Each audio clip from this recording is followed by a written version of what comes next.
This is CUNY TV, the City University of New York. Hello, I'm Doug Muzzio. This is City Talk. In 2011, there are more than 3 million New Yorkers who were born in another country. That's the largest number ever and a proportion of the population that rivals the great waves of immigration in the first decade of the 20th century. New York City remains the most racially and ethnic diverse city in the United States and the world. There are 200 languages spoken.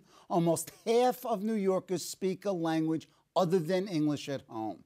New York is truly the world's second home and always has been.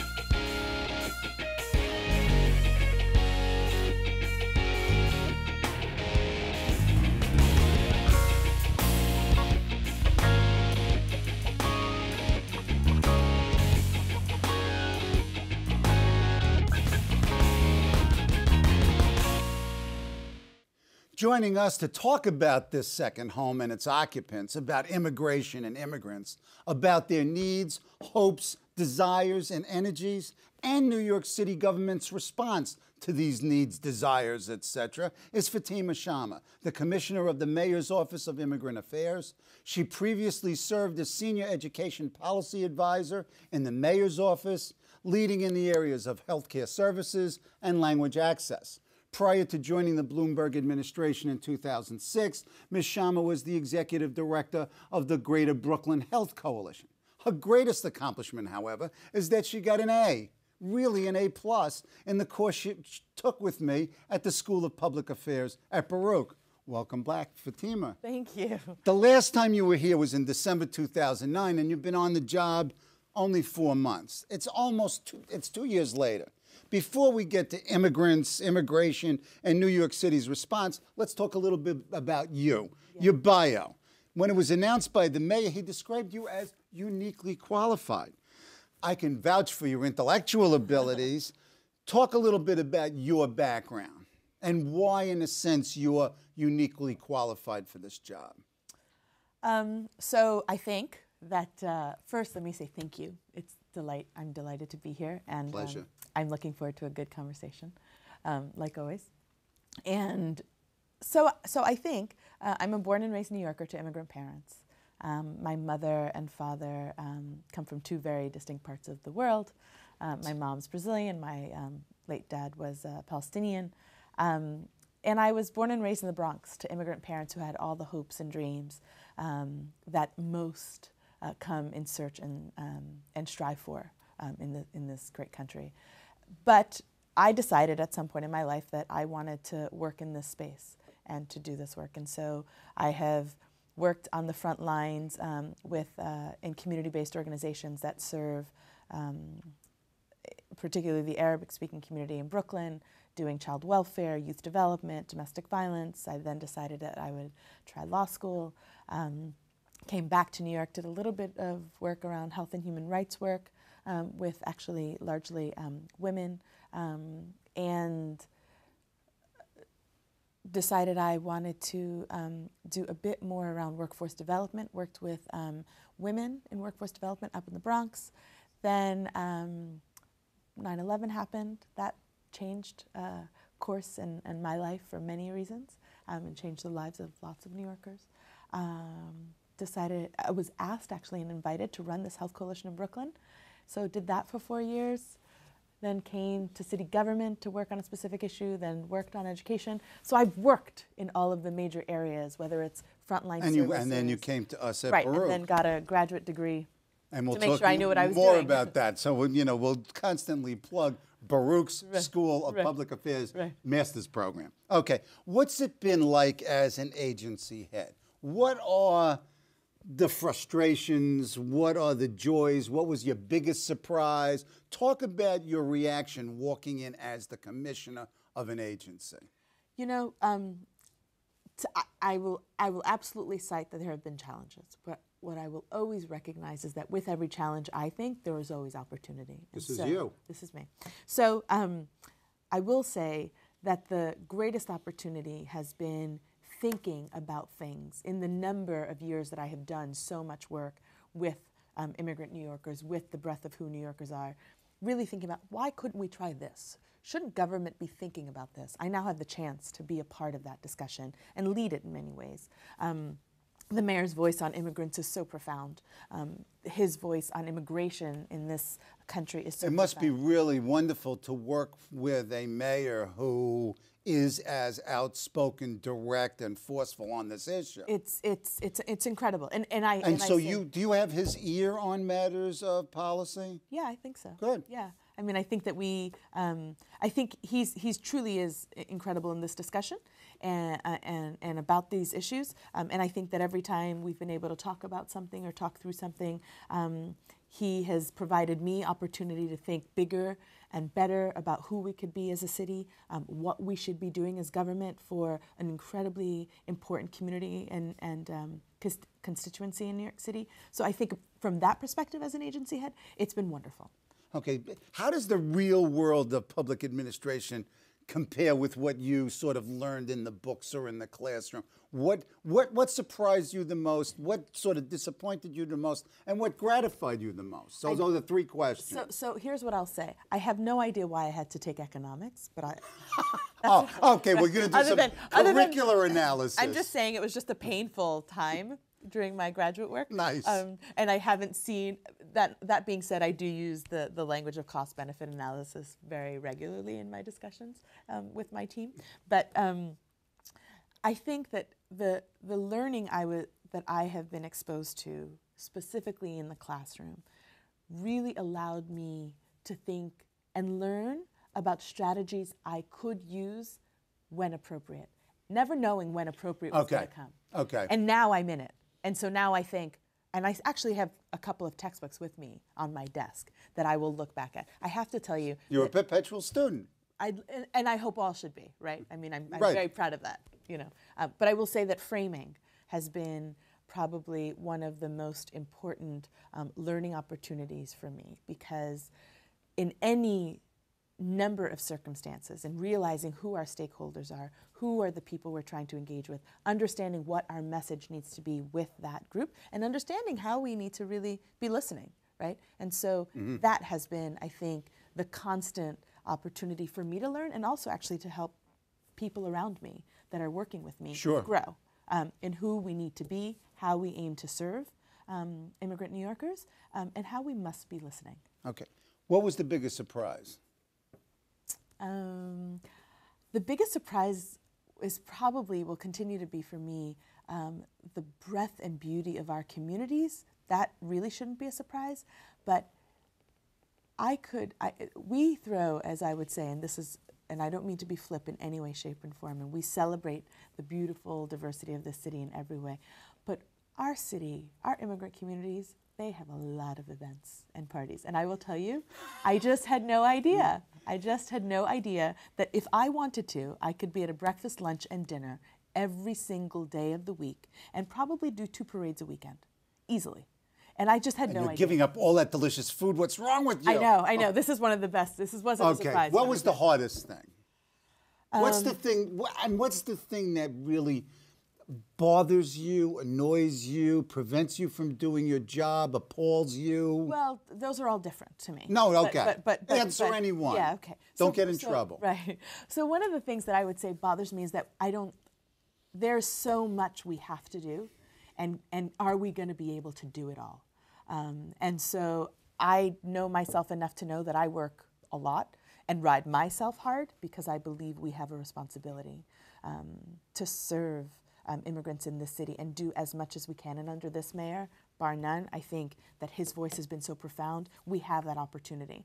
So I guess what bothers me is, am I going to be able to do all that I need to be doing or can be doing within the time that we've got? Okay, you don't have to answer this question. Are there people in the administration and outside that you would like to go to another country, perhaps, emigrate?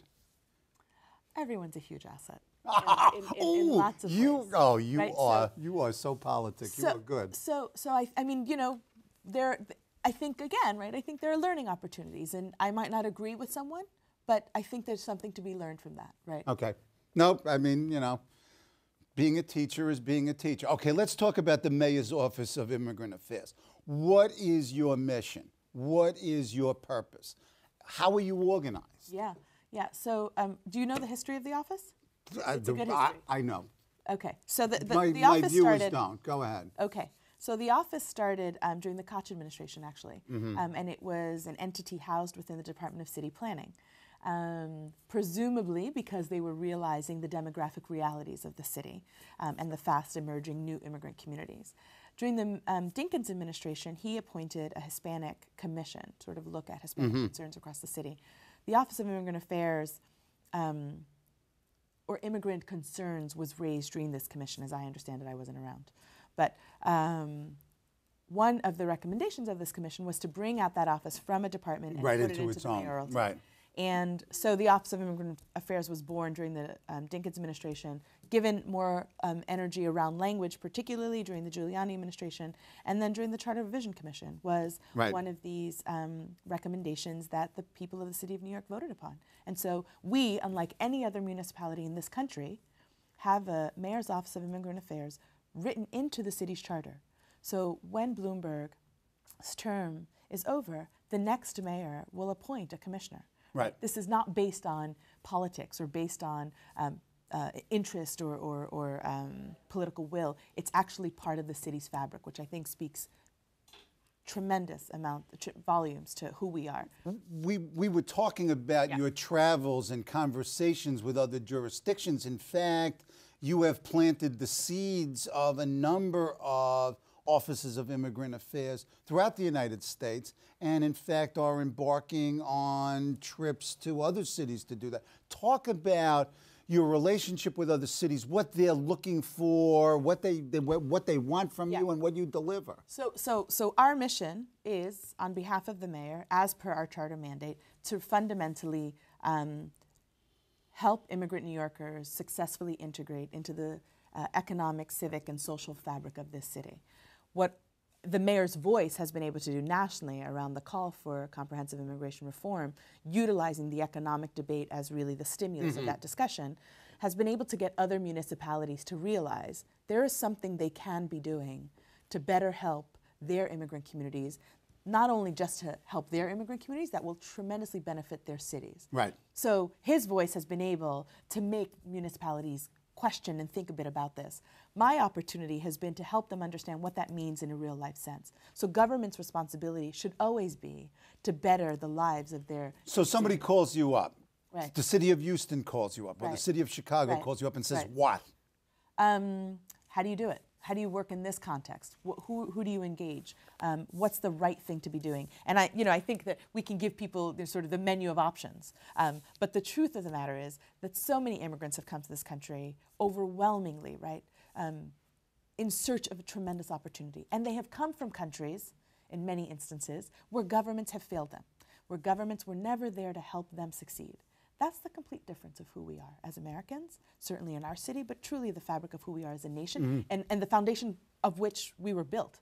So our opportunity as government is to actually engage in that discussion to help our immigrant communities understand that we are here to value them and help them achieve their success. Not only here, but elsewhere in the United States. For sure, And in a sense, what you're seeing is the cities and states being laboratories of this experimentation. Now, sometimes the state laboratories are pernicious, like in Alabama and Arizona. Precisely. I mean, I think, those are lost instances that don't fundamentally understand the history of this nation. I mean, I would love to go back and have conversations about who people realize their grandparents are, because we all have a story, whether they are generations ago or yesterday. Someone has come to this great nation from someplace else in search of something. What explains then, for example, the reactions in law in Arizona and most recently the Alabama law and then federal court decision that says that the state, particularly the schools, can check the immigration status of the kids? I mean, we'll leave it up to the legal experts, but that's against the law, right? I mean, we in this country protect. And so you're saying it's a violation of federal law? Precise. I mean, we have, law that supersedes, that engages the educational process of a child to be open to any and all.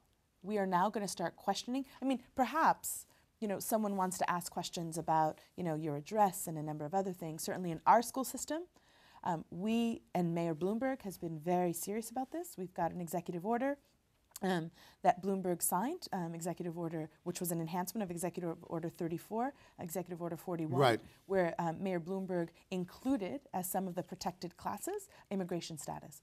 Any individual in New York City who comes in search of services, immigration status is one of those things that if we ask a question, we can assure you that the government and that the City of New York keeps that information confidential. And there was the relatively recently that was reaffirmed with the public hospital status. Absolutely. In terms of their immigration status. Well, interestingly, Al Aviles, president of the Health and Hospitals Corporation, and I, in particular after Arizona, issued a number of its policies, and the static in the immigrant communities became very fearful, not understanding the differences necessarily between, government, city, state, what that means, the federal discourse on comprehensive immigration reform. We wanted to ensure that immigrants, New Yorkers in this city, understood that we were here to serve them. And I say it as often and as loudly as we can to all who will listen. In this city, we are here to serve and we are here to protect. And for immigrant New Yorkers, documentation status does not matter when it comes to educating their children, when it comes to ensuring their health and well-being, and when it comes to their being victims of a crime. Okay, let's move across the continent to California. I guess a week and a half ago, Jerry Brown signed the second phase of the California Dream Act. Right. Is there, what's happening in New York? And it seems like it's been dead in Washington for a while. Yeah. It gets resurrected and then it gets killed again. Yeah, the National Dream Act is something that so many of us are truly hopeful. Just briefly, what's the nature of the dream? So the federal Dream bill is focused on children who've come to this country and without documentation status, have gone through our educational system, graduated high school, are in good standing moral character, definition to be presumably what you think, good people, haven't been caught up with crime, and will complete, for the Federal Dream Act, will complete 2 years, a minimum of 2 years of college, or serve in our military, which would make them eligible for permanent residence. Right, and then in California, they're talking about not only access into the university system, but setting up funds for privately funded financial aid. Right, so in New York, we have CUNY, the amazing public university system. CUNY provides in-state tuition opportunities to New Yorkers who graduate from our high schools. Irrespective of documentation status. The state university system, as we understand it, does the same, actually, in New York State. We are now reviewing the efficacy of that implementation. So in many ways, and for financial aid, could we as a state create a privately funded financial aid bucket that would support these young people? In fact, Bill de Blasio recently just announced an effort like this. Yes. So there are these energies. So in New York, city and state, CUNY, definitely. CUNY is the model, quite honestly. And from the state perspective, we're now going to see how we can work with the chancellor at SUNY and the system to realize what those opportunities are. Okay, let's talk about some initiatives of your office, and let's start with relationships with CUNY. Surprise, surprise, surprise. On, I guess, 2 Fridays ago, October 7th, it was announced the New York Citizenship Program. Talk about what this is about. And this is a consortial effort of you folks, CUNY, Legal Aid, lots of other folks. Talk about that. So in New York City, we have 300,000 employees who work for the City of New York. In a quick review, we realized that many, I want to say probably less than 1%, are permanent residents. And whether they or their families are, lots of people don't understand. The process of getting naturalization could be overwhelming, whether it's documentation, affording legal fees, fear of the quote-unquote immigration system. Right. We have an opportunity to help New Yorkers. Right. We want to ensure that we celebrate our city employees as much as we do the rest of the city. in our city system, the only two agencies that require citizenship are the police department and the fire department. So there are lots of people within our city who could be eligible for this, and we have extended it to their families. So this is a wonderful opportunity. And this is real. Go ahead. My office has partnered with the Department of Citywide Administrative Services and working with the tremendous folks at CUNY Citizenship Now project, the Legal Aid Society, and our colleagues at NYC Service for the City, as well as the U.S. Citizens and Immigration Services. Right. And really what we're doing is simply providing an opportunity for immigrant employees, either for themselves and or their And exactly families. what is available to folks? So they're going to come Advice? in and, well, hopefully help with their applications. Right. And a process that they will go through And to then get you them guys are naturalization. providing The pro expert- bono expert So help? free immigration assistance is always available. CUNY Citizenship Now project does it. We're Right. now just bringing them together in this sort of collaborative, making it a one-stop Excellent. shop. You don't have to go shopping for it. We're going to bring it to you. Excellent. Talk about other initiatives. Specifically, talk about small business initiatives. Yeah, so small businesses, I mean, we've gotten a tremendous amount of press recently around, Great you know, stuff. Yeah, some really Talk great some numbers. reports. What percentage? I mean, half of businesses are immigrants? Yeah, so immigrant-owned businesses. Immigrants are the greatest number of owners of small businesses in the city. They're also the fabric of our entrepreneurial spirit. We know this, right? I can challenge anyone and say, where did you get your coffee this morning? Where did you buy your paper? You know, overwhelmingly, if you think about it, you probably bought it from an immigrant's, you know, small business owner. Where'd you buy your dinner last night, etc. So there too. There Thank you go. you. So what we in the City of New York offer tremendous services to small business, to the small business community. We've got a great Department of Small Business Services, a really tremendous Economic Development Corporation team. We've now been able to look a little bit about how are we helping our immigrant small business owners. We've come together and put together a pretty robust three-pronged initiative. One is to really recognize the importance of cultural linguistic competencies. So we've brought in community-based organizations that have those expertise, engage them in understanding and in the assistance of getting greater information out into the immigrant small business community, focusing in the Spanish-speaking, Russian, Korean, and Chinese-speaking communities at first. We hope to do many more next year.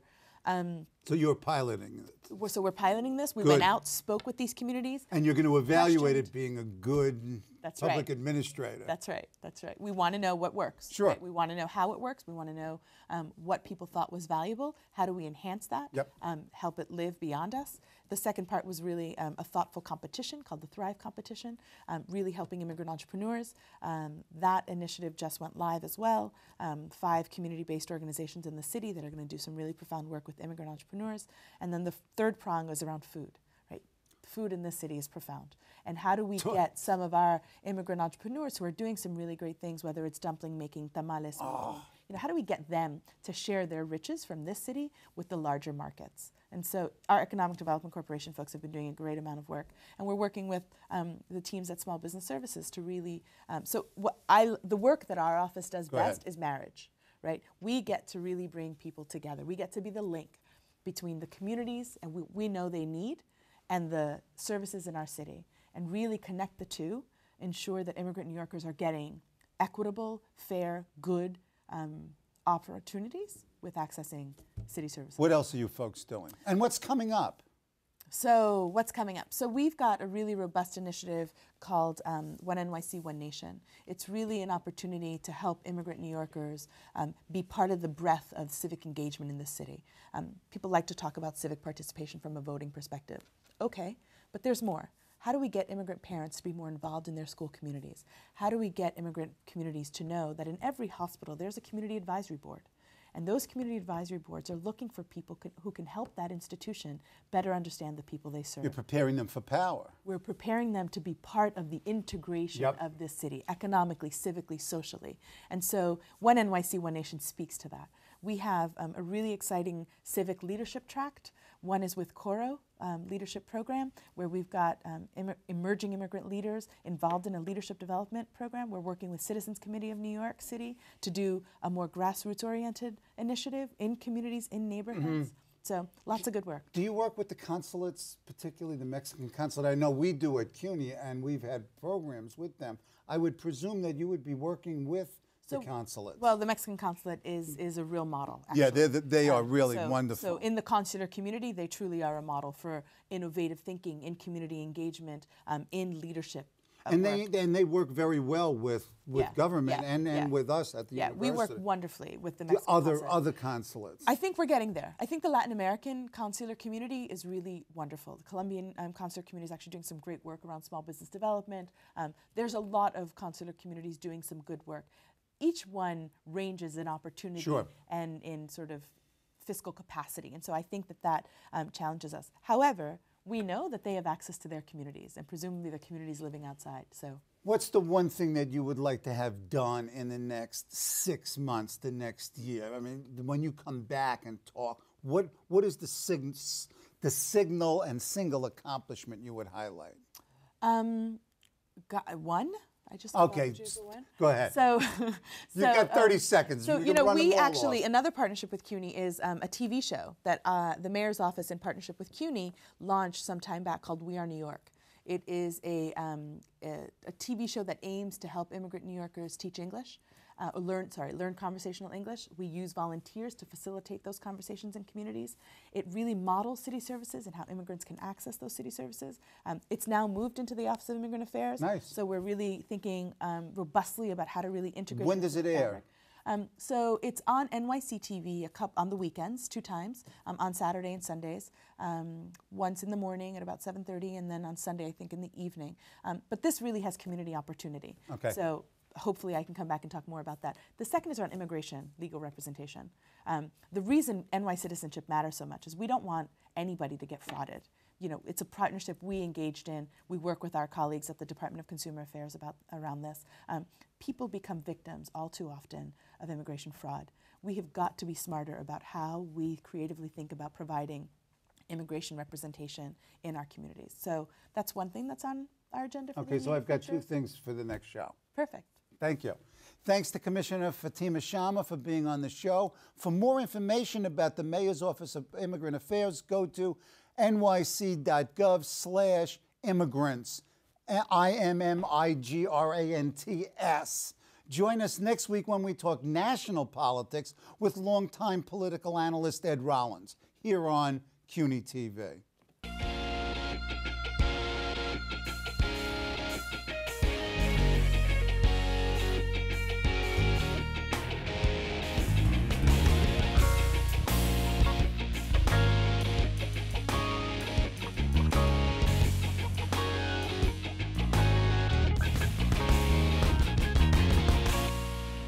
Hello, I'm Doug Muzzio. Let us know what you think about this show. You can reach us at CUNY.TV. When you get there, click on the bar that says Contact Us and send your email. Whatever it is. Thanks, no thanks, obnoxious, do it. Send it.